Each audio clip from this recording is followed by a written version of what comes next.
très heureux de vous recevoir une fois de plus un message d'espoir, parole de vie, parole d'espérance. Et aujourd'hui, nous parlons d'un thème assez essentiel. Ton silence a duré trop longtemps, tu dois parler maintenant. C'est vrai, comme le dit Lamentation chapitre 3, verset 26, il est bon d'attendre en silence le secours de l'Éternel. Car nous avons un Dieu fidèle, qui est le juste juge et qui combat lui-même pour nous. Alors sachons-nous taire et garder le silence, car bien souvent, notre silence est plus éloquent, est plus parlant, est plus expressif que nos paroles. Mais toute chose, évidemment, il y a sûrement un temps sur la terre. Il y a un temps pour se taire, il y a un temps pour dire, il y a un temps pour briser le silence en parlant sous la conduite de l'esprit, pour fermer la bouche du méchant, du détracteur, du diffamateur. Assurément, il y a un temps pour tout. Aussi, nous allons lire un texte tiré de Ésaïe 42, verset 14, pour fonder notre assertion. J'ai longtemps gardé le silence. Voyez-vous, j'ai longtemps gardé le silence. Je me suis tu. Je me suis contenu. Je crierai comme une femme en travail. Le temps pour le silence est fini. Maintenant, comme une femme en travail, tu te dois de crier, d'appeler, d'interpeller et d'ordonner que ce qui, ma foi, se lever contre toi, s'arrête. En Marc chapitre 4, verset 39, il est écrit ceci. S'étant réveillé, il, parlant du Seigneur, notre Père, notre Dieu, le monarque de l'univers, le Seigneur Jésus-Christ, il menaça le vent et il dit à la mer. Voyez-vous, il s'adressait à ceux qui le combattaient.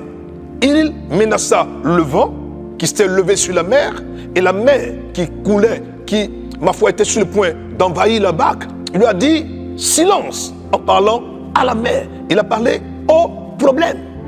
Tais-toi. Car n'oubliez pas cette vérité profonde. Tout ce qui existe dans l'univers que Dieu a créé a été créé par la parole.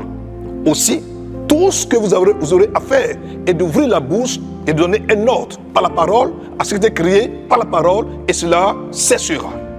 Et le vent cessa et il y eut un grand calme. Il est temps de menacer le vent qui s'est levé contre ta vie. Il est temps de parler à la mer qui s'est levée contre ton bonheur, contre ton travail, contre ta santé, contre tes finances, contre ton bien-être, contre ta vie spirituelle, contre ton ministère, contre tous tes projets. Il est temps pour toi de te lever et de parler. Tu dois ouvrir la bouche et donner un ordre au vent, à la mer qui s'est levée contre ta vie et de lui dire silence. Et il y aura un grand calme. Alors, dis avec moi, silence. Dis encore, silence. Silence aux mauvaises nouvelles. Oui, silence aux querelles incessantes. Silence aux accusations. Silence à la voix qui te dit, tu n'y arriveras pas. Je dis, silence. Silence aux jaloux qui parlent contre toi, contre tes enfants, contre ton époux, contre ton épouse, contre ta prospérité, contre ce que tu as fait, contre ta promotion. Dis-leur silence. Silence au vent de l'adversité. Silence à l'ennemi qui peut vêtir les formes multiples. C'est peut-être un ami, un frère, un collègue, un compatriote. C'est peut-être même quelqu'un qui tu fais des affaires. C'est peut-être même une personne qui est proche de toi. Alors, lève-toi et dis silence. Si tu ne parles pas, tu ne verras pas. Si tu parles alors, tu verras. N'oublie pas cette vérité profonde. La vie et la mort sont au pouvoir de la langue. Celui qui l'aime, il en mangera les fruits. Ton silence a trop duré longtemps. Tu dois parler maintenant. Prions le Seigneur. Notre Père, notre Dieu, nous sommes très heureux encore d'avoir écouté cette parole profonde.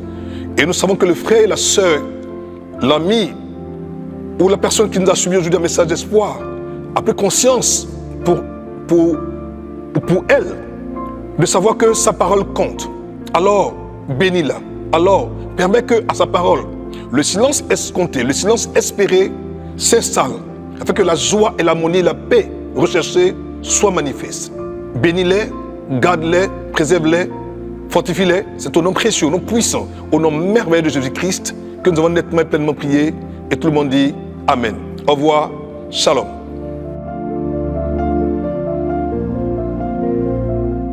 Nous sommes très heureux pour tous ceux qui nous ont suivis un message d'espoir, pour toi qui justement était un frère, était une sœur, qui pour une situation quelconque a tourné le dos au Seigneur. Il est encore temps pour toi de revenir. Et pour ce faire, je voudrais que tu fasses prier avec moi. Seigneur, pardonne-moi d'être parti, accorde-moi ta force, ta grâce, ramène-moi à toi, enseigne-moi et apprends-moi à t'aimer de nouveau, à rester attaché à toi, jusqu'à ce que Jésus-Christ revienne. Si tu as fait cette prière avec moi, sois-en rassuré, ton Dieu t'a restauré, ton Dieu t'a encore béni, t'a protégé, et tu es redevenu un frère et une sœur dans la foi. Si justement tu me suis et que tu as écouté message d'espoir, mais tu ne connais pas encore le Seigneur Jésus-Christ de Nazareth, tu n'as pas encore fait la paix avec lui, alors fais cette prière avec moi. Ô Seigneur Dieu, je crois de tout mon cœur en Jésus-Christ, Fils du Dieu vivant. Je crois qu'il est mort pour moi et que Dieu l'a ressuscité des morts. Je crois qu'il est vivant aujourd'hui. C'est pourquoi je confesse de ma bouche que Jésus-Christ est le Seigneur de ma vie. À partir d'aujourd'hui, par lui et en son nom, j'ai en moi la vie éternelle. Je suis né de nouveau. Seigneur, merci d'avoir sauvé mon âme. Je suis désormais un enfant de Dieu. Alléluia. Si cette prière a été faite dans la foi, comme tu as prié avec moi maintenant, sois-en assuré. Désormais, tu fais partie de la grande famille des enfants de Dieu. Ton Dieu t'aime et te gardera et te préservera.